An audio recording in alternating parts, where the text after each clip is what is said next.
Assalamualaikum warahmatullahi wabarakatuh. Saya Rizky Aulenisa dari MAN 2A akan mempresentasikan tentang sistem informasi sumber daya informasi.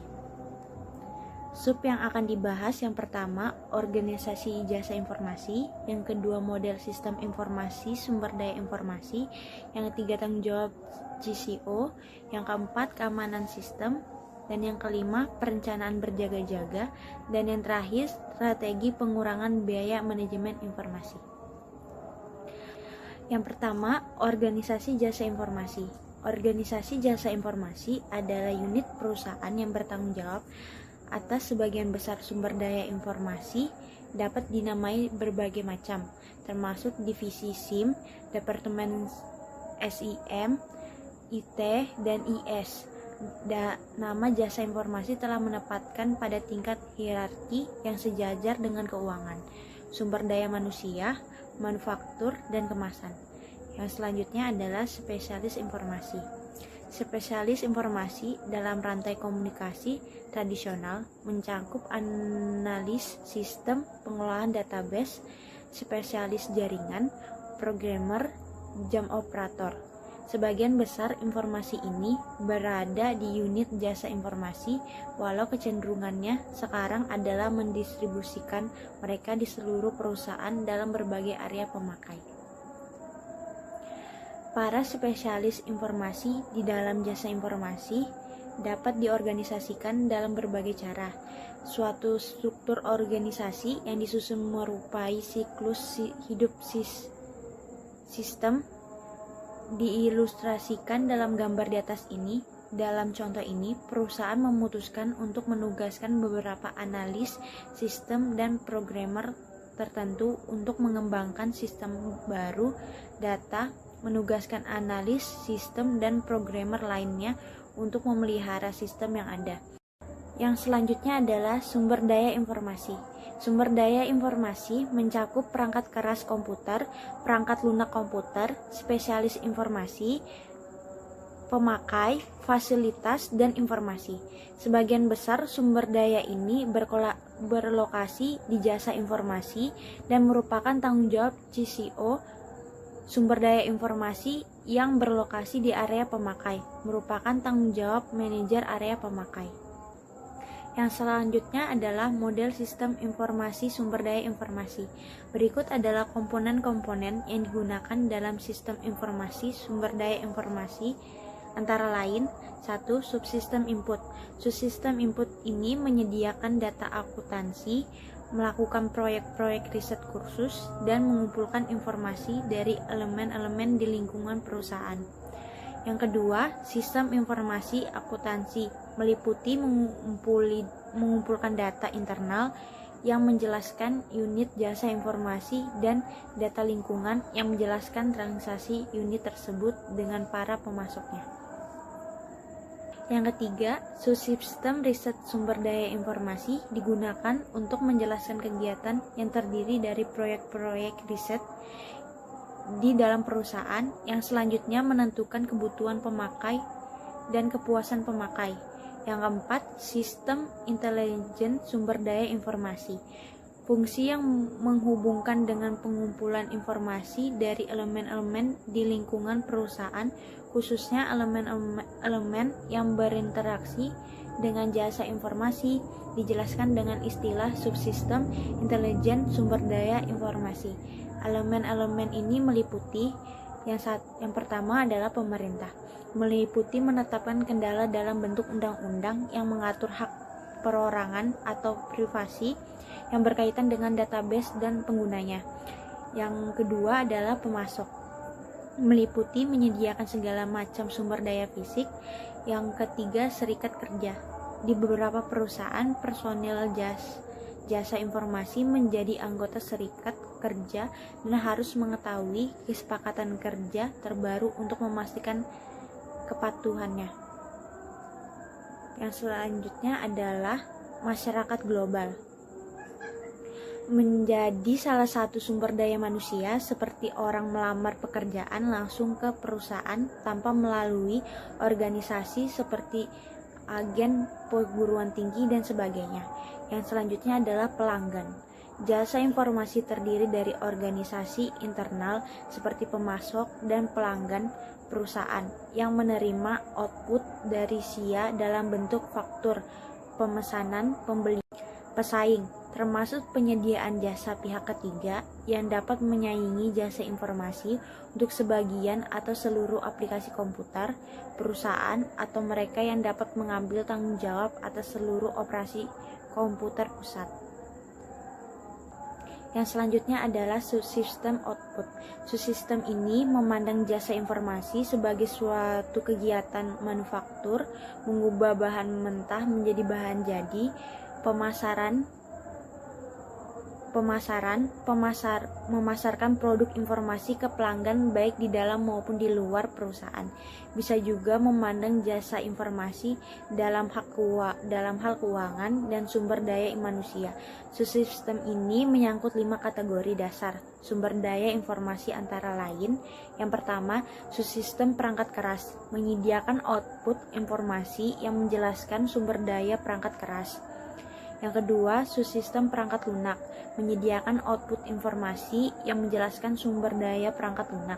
Yang ketiga, subsistem sumber daya manusia, menyediakan informasi tentang para spesialis informasi perusahaan. Yang selanjutnya, subsistem data dan informasi yang menyediakan output yang menjelaskan sumber daya data dan informasi yang berada di database pusat. Yang selanjutnya, subsistem sumber daya, integrasi menyatukan informasi yang menjelaskan sumber daya perangkat keras, perangkat lunak, sumber daya manusia, serta data informasi. Selanjutnya adalah pemakai IRIS. Sebagian besar pemakaian output IRIS adalah CCO dan para manajer jasa informasi lain. Tetapi mereka sumber daya informasi dapat ditempatkan di area pemakai. Para manajer area tersebut juga termasuk di antara lain pemakai. Tanggung jawab CCO. Kita telah melihat bahwa CCO bisa menjadi seorang eksekutif tingkat pusat yang Tanggung jawab CCO. Kita telah melihat bahwa CCO bisa menjadi seorang eksekutif tingkat puncak yang berpartisipasi dalam komite eksekutif dan komite pengarah SIM. Dalam menjalankan tugas-tugas komite ini, CCO berkontribusi pada perencanaan strategi perusahaan dan jasa informasi. Selain itu, Presiden Direktur Pengendalian CCO sebagai sumber kepemimpinan utama dalam mencapai dan memelihara kualitas informasi, menjaga biaya sumber daya tetap terkendali. Yang selanjutnya, mencapai manajemen kualitas dalam jasa informasi, mengidentifikasi pelanggan IS, para perusahaan yang secara historis telah menerapkan sumber daya informasinya untuk memenuhi kebutuhan pemakai. Identifikasi pelanggan mungkin telah dilakukan. Dalam perusahaan seperti ini, komite pengarah SIM mewakili para pemakai di perusahaan secara menyeluruh, mengevaluasi permintaan dukungan informasi, dan mengalokasi data yang diperlukan. Keamanan sistem. Keamanan sistem mengacu pada perlindungan terhadap semua sumber daya informasi perusahaan dari ancaman oleh pihak-pihak yang tidak berwenang.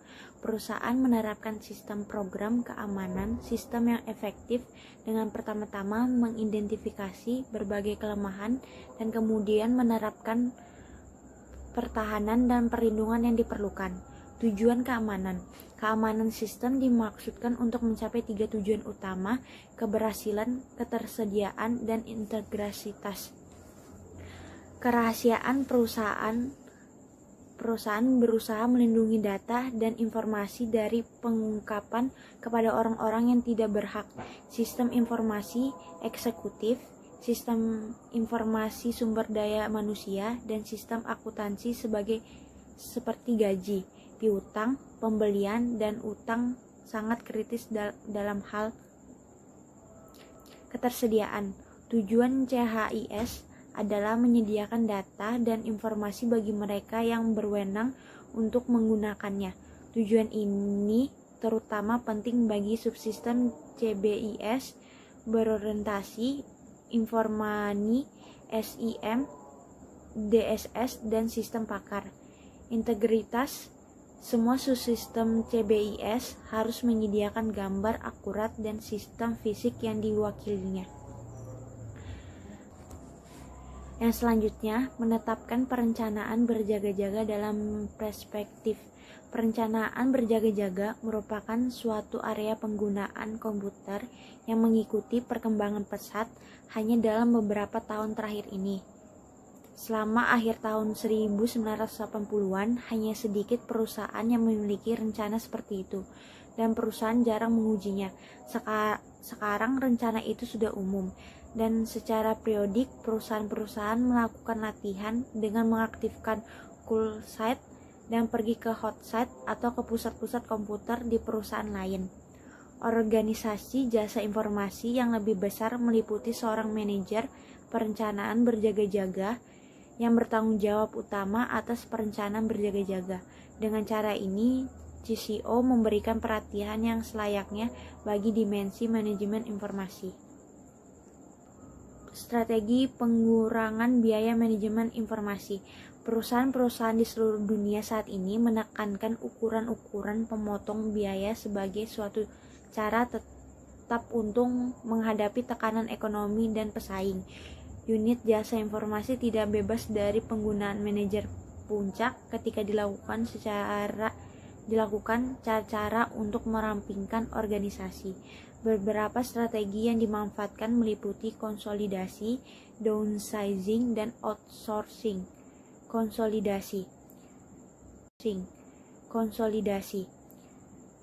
Konsolidasi dapat mengurangi jumlah lokasi sumber daya informasi yang terpisah. Alasannya adalah sejumlah kecil pemusatan sumber daya yang besar dapat beroperasi lebih efisien daripada banyaknya pemusatan sumber daya yang kecil. Downsizing adalah transfer berbagai aplikasi berbasis komputer perusahaan yang konfigurasi peralatan besar seperti mainframe, Camprod yang lebih kecil seperti komputer mini, LAN, berbasis PC, dan lain sebagainya. Keuntungan downsizing meningkatkan produktivitas, berpartisipasi dalam pengembangan sistem, mengurangi waktu yang diperlukan untuk menjalankan sistem, serta menetapkan ikatan yang lebih dekat dengan staf IS. Resikonya adalah masalah besarnya adalah kehilangan keamanan, diikuti kemungkinan besar integritas data seperti kesulitan pemulihan dari bencana. Outsourcing adalah mengontrakkan keluar semua atau sebagian operasi komputer perusahaan kepada organisasi jasa di luar perusahaan. Kajian empiris. Penerapan model IRS untuk mendukung penggunaan internet di PT PAL Indonesia. PT PAL Indonesia adalah sebuah perusahaan BUMN yang bergerak di sektor industri maritim, yaitu di bidang pembangunan kapal. Perusahaan ini berkedudukan di Jalan Ujung Perak, Surabaya. Dalam kegiatan operasionalnya, PT PAL Indonesia telah menggunakan fasilitas internet untuk sarana komunikasi dan penyaluran informasi di dalam perusahaan. Penggunaan internet di PT PAL selama ini hanya terbatas pada fasilitas email dengan tujuan pengurangan biaya pemakai kertas. Kedepannya, selain untuk email, penggunaan internet akan dimanfaatkan untuk sarana-sarana lain yang dapat menunjang kegiatan komunikasi maupun penyaluran informasi di PT PAL Indonesia, sehingga menjadi lebih efektif. Namun, ada beberapa kendala yang dihadapi untuk mewujudkan hal-hal tersebut, yaitu dalam pengambilan keputusan untuk mengembangkan proyek internet di PT PAL. Top manajemen dari PT PAL kurang mendapatkan informasi seputar penggunaan internet di PT PAL. User dari internet kurang familiar dengan fasilitas dan internet sehingga sering melakukan kesalahan. Akibatnya, perhatian terhadap proyek pengembangan internet terkesan kurang maksimal. IRIS adalah suatu model sistem informasi yang dapat menyediakan informasi seputar sumber daya yang dimiliki perusahaan kepada pihak internet perusahaan. Pada penelitian ini akan difokuskan terhadap penerapan IRIS dalam proyek pengembangan internet di PT PAL Indonesia, yang dimulai dari masukan-masukan informasi dari input sistem IRIS yang kemudian dimasukkan dalam database sehingga menghasilkan output sistem, yaitu informasi seputar internet di PT PAL, mulai dari hardware, software, human resources, maupun data dan informasi lainnya, yang nantinya akan membantu pemakaian informasi IRIS, yaitu top management, CCO, dan manajer menengah yang bertanggung jawab dalam pelaksanaan internet untuk mengatur sumber internet dapat menjadi alat komunikasi dan saluran informasi yang lebih efektif. Sekian yang dapat saya sampaikan, kurang lebihnya saya mohon maaf. Wassalamualaikum warahmatullahi wabarakatuh.